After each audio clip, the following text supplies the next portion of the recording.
একটা প্রশ্ন করেন তো, ইলিয়াস কেন আমাকে মারতে চায়? ওর কেন আমার উপর রাগ? ওর রাগ এই জন্য, ওর গোমরটা আমি ফাঁস করে দিয়েছি। ওর বাপে যে পাকিস্তানি রাজাকার, এইটা ওরা যে মানে পরাজয় বরণ করছে, এটা ওরা মানতে পারে না।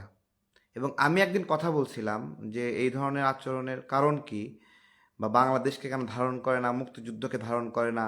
তাদের অ্যাটিটিউড এটা, যে এটা তো ওদের দেশ না, এটা ধ্বংস হলে মানে ওদের কি, এইরকম একটা অ্যাটিটিউড সব সময়, যে এই দেশ ধ্বংস হলেই বা ওদের কি, এই দেশ না থাকলেই বা ওদের কি। এবং যেহেতু এই দেশ ওদের বাবারা পাকিস্তানের হতে পারে নাই, এই জন্য এই দেশটাকে ধ্বংস করলেই ভালো, এর ধ্বংস হলে ওদের কি। এবং দেখেন এইটাকে কেন্দ্র করে বাংলা এডিশন নামে পত্রিকা খুলছে। এটা হলো চাঁদাবাজির লিগেল একটা হাতিয়ার, যে এটা বিভিন্ন কোম্পানিতে পাঠাচ্ছে, পাঠায় বলতেছে বিজ্ঞাপন দিতে হবে, না হলে মব সৃষ্টি হবে, না হলে তার বিরুদ্ধে নিউজ হবে। একটা একটা আতঙ্ক তৈরি করতেছে। লিগেল চাঁদাবাজির একটা দলিল মানে মেশিন খুলে বেচতেছে বাংলা এডিশন, এটাতে চাঁদাবাজি করে। ঠিক আছে। এবং সে গত কয়েকদিন ধরে আমার উপরে লাগছে, শুধু এখন থাকে না, মানে হাদি ভাই তো মারা গেল, হাদি ভাইয়ের মারার আগ থাকে, যখন থেকে সে মুক্তিযুদ্ধ নিয়ে উল্টাপাল্টা বেফাস কথা বলা শুরু করছে। বিশেষত বাংলাদেশের বীরঙ্গনাদের পতিতা বানিয়ে যে বাংলা এডিশন থেকে নিউজটা বানিয়েছে, ওই নিউজটা ওই নিউজটার দিকে আপনারা খেয়াল করেন, যে আমাদের বীরঙ্গনাদের পতিতা বলতেছে। ওটাকে যখন ধরলাম তখন থেকে ও মাথাটা বিগড়ায় গেছে। ও ভাবছে যে ও এখানে যা খুশি তাই করবে, ভিডিও বানাবে, এক একজনকে আতঙ্কিত করবে। সরকারি কর্মচারী, পুলিশ, সেনাবাহিনী সবাই ওর ভিডিওর আতঙ্কে থাকবে, কারণ ও জয় বাংলা করা শিখে গেছে। এই জয় বাংলা হওয়ার ভয়ে ওর বিরুদ্ধে কেউ বলবে না, এখানে বাংলাদেশে কেউ বলবে না। ঠিক আছে। কিন্তু আমি তো ধৈর্য ফেলাইছি মুক্তিযুদ্ধের সংখ্যা নিয়ে উল্টাপাল্টা কথা বলছে, ধৈর্য ফেলাইছি। এই তখন থেকে আপনারা ভালো করে খেয়াল করেন, 16ই ডিসেম্বরে যে ভিডিওটা মানে ব্যাপক রিচ করেছে, যে বিজয় দিবস, বালের বিজয় দিবস বিষয়ে, এবং তার আগে আপনার হলো বসুন্ধরাতে দাঁড়িয়ে যে ভিডিওটা বানিয়েছি, সেই ভিডিওর পর থেকে এর মাথা পুরো বিগড়ায় গেছে। ও ভাবছিল যে ও মুক্তিযুদ্ধ নিয়ে যা তা বলবে, ঠিক আছে, ওকে নিয়ে কেউ কিচ্ছু বলবে না, এবং ফ্রি স্টাইলে মানে হিট করেই যাচ্ছে।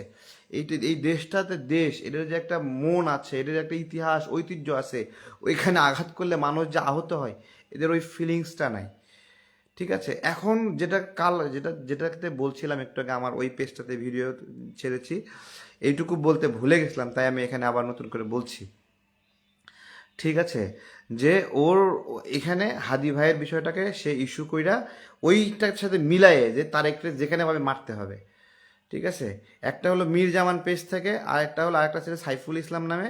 ওই ছেলেটা এর আগে সেনাবাহিনীকে কুত্তার বাচ্চা এসব বইলা গালিগালাজ করছে, ও চাকর বলছে, এগুলো বলে ভিডিও বানিয়েছিল। আমি ওইটাকে যখন তুলে ধরছি তখন ওই ছেলেটা মাথা বিগড়ায় গেছে। ওই ছেলেও হাদি ভাইয়ের এই ইস্যুটাকে কেন্দ্র করে সেম একইভাবে আমাকে নিয়ে মুহূর্তের মধ্যে ভিডিও ছাড়ছে। এই একটা পিনাকি একটা মুহূর্তে ভিডিও ছাড়তেছে। ঠিক 2 মাস 3 মাস আগের একটা ভিডিও হাদি ভাইয়ের সমালোচনা করেছি। আমার নিজের খারাপ লাগে যে মানুষটা মারা গেল, তাকে নিয়ে এই ধরনের কথা বলছি, খারাপ লাগতেছে আমার, আমি ঠিক করিনি, আমার মনে হচ্ছে আমি আমার জায়গা থেকে বলছি আমি ঠিক করিনি। কিন্তু তিনি সুস্থ হয়ে ফিরে আসতে বারবার দোয়া করছে, এবং আমার এইভাবে মনে হয়েছে যে উনি আসলে আবার ওনার সাথে টকশো করবো, আবার বিতর্ক করব, আবার ঝগড়া করব। এটা আমরা আমরা রাজনীতি করি, রাজনীতিতে পরস্পর তো কথা বলবেই। ঠিক আছে। এবং আমি বলছিলাম একটু আগে যে এখানে যে অন্যায়ভাবে মিথ্যা মামলাগুলো দেওয়া হচ্ছে, সেগুলো নিয়েও আলোচনা করার পরে হাদি ভাই নিজেই স্টেটমেন্ট দিয়েছিল যে এই মিথ্যা মামলাগুলো প্রত্যাহার করতে হবে, এইভাবে মানুষ কষ্ট পেতে পারে না। ঠিক আছে। তো আমরা এখানে রাজনীতি করছি, আমাদের দেশের প্রতি একটা দায়বদ্ধতা আছে যে কোথায় গিয়ে থামতে হবে, কতটুকু অ্যাগ্রেসিভ হতে হবে। কিন্তু ও তো বিদেশে বৈশা, ও তো এই দেশকে ধারণ করে না, বারবার পাকিস্তানের কথা বলে, এবং ওর মধ্যে যন্ত্রণা হয় যে এই দেশের নাম বাংলাদেশ কেন। এবং ও মুক্তিযোদ্ধাদেরকে তারা ভারতীয় মনে করে, মুক্তিযুদ্ধের চিন্তা ইতিহাসকে ভারতের মনে করে। এবং ও বিশ্বাস করে হলো মোদির কথা, যে মোদি বলছে এটা ভারতের হলো বিজয়। তো সে বিশ্বাস করছে এটা, এবং সে মোদির কথাকেই ও একই সাথে পাকিস্তানকেও সাপোর্ট করে, একই সাথে ভারতকেও সাপোর্ট করতেছে। মোদির কথাকে সাপোর্ট করে বলতেছে হ্যাঁ, মোদি যেহেতু বলতেছে এটা ভারতের, সো এটা ভারতের। ঠিক আছে। কিন্তু 3 ডিসেম্বর ভারতের উপর হামলা করে পাকিস্তান, বিমান হামলা করে, এরপরে ভারত সর্বাত্মক যুদ্ধে ঘোষণা দেয়। এই মুক্তি বাহিনী এবং আপনার হলো ভারতীয় বাহিনী মিলে যৌথ বাহিনী গঠন হয়। এর পরবর্তীতে 16ই ডিসেম্বর পর্যন্ত বাংলাদেশ এবং ভারত একসঙ্গে পাকিস্তানের বিরুদ্ধে যুদ্ধ করে। এই জায়গা থেকে এটা ভারতেরও যুদ্ধ ছিল, কিন্তু এই যুদ্ধের মধ্য দিয়েই তো বাংলাদেশ নামে নতুন বাংলাদেশ জন্ম হয়েছে। আমরা যে হাওয়া খেয়ে বেড়াচ্ছি সেটা তো এই বাংলাদেশ, তাই না? তো এরা যেভাবে অ্যাটিটিউডটা করছে, আমি কথা বলেছি, কথা বলার জন্য আমি সরি ফিল করি, কিন্তু ওরা বারবার এমনভাবে উপস্থাপন করতেছে এরে মারতে হবে, এরে মারো, এটা জয় বাংলা করে দাও, এবং প্ল্যান করতেছে। একজন আমেরিকা প্রবাসী ভাই আমাকে বলতেছে যে ওরা এবং একটা মানে প্রোগ্রামে গেছে, সেখানে ইলিয়াসও ছিল, সে ওইখানে টাকা বিনিয়োগ করতেছে আমাকে মারার জন্য, লোক ঠিক করার জন্য। চিন্তা করতে পারেন? ঠিক আছে, আমি বলতেছি যে ইলিয়াস তুমি দেশে আসো না ভাই, তুমি দেশে আসো না, আমরা দেশে আসি, মারলে কি হবে, কেউ একজন মাইরা দিবে আমার, সমস্যা কি? মারলে মারবে। হ্যাঁ, আমাদের হাদি ভাই মারা গেছে না, আমাদের মতবিরোধ আছে, কথা বলছি, ঠিক আছে, আমিও মরবো, সমস্যা কি? ঠিক আছে, আমাকে যেরকম কিছু মানুষ বকা দিচ্ছে আমাকে সমর্থন করে, অনেক মানুষ সমর্থন করে।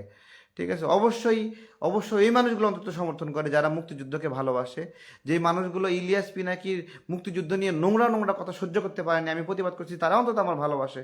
আমাকে তো সবাই ভালোবাসবে না, হাদিকেও সবাই ভালোবাসে না, আমাকেও সবাই ভালোবাসবে না, ইলিয়াস পিনাকিকেও সবাই ভালোবাসে না। ঠিক আছে, তো এটাই আর কি। যারা এই বাংলাদেশ থেকে চলে গেছে তারা তো, ইলিয়াস পিনাকি ওরা তো এই দেশে আসবে না আর।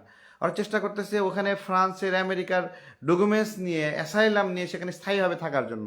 একবার যে ওখানে যায় সে কি আর ফিরে আসে না, ওরা থাকবে না। এখান থেকে যা মানে হলো ফটকাবাজি করে এরে ওরে হুমকি দিয়ে টাকা ইনকাম করা, এখানে নিয়োগ দেওয়া, ওইখানে নিয়োগ দেওয়া, এখানে দাবি আদায় করা, এখানে মব সৃষ্টি করা, এই নিয়ে যা ইনকাম করা যায়।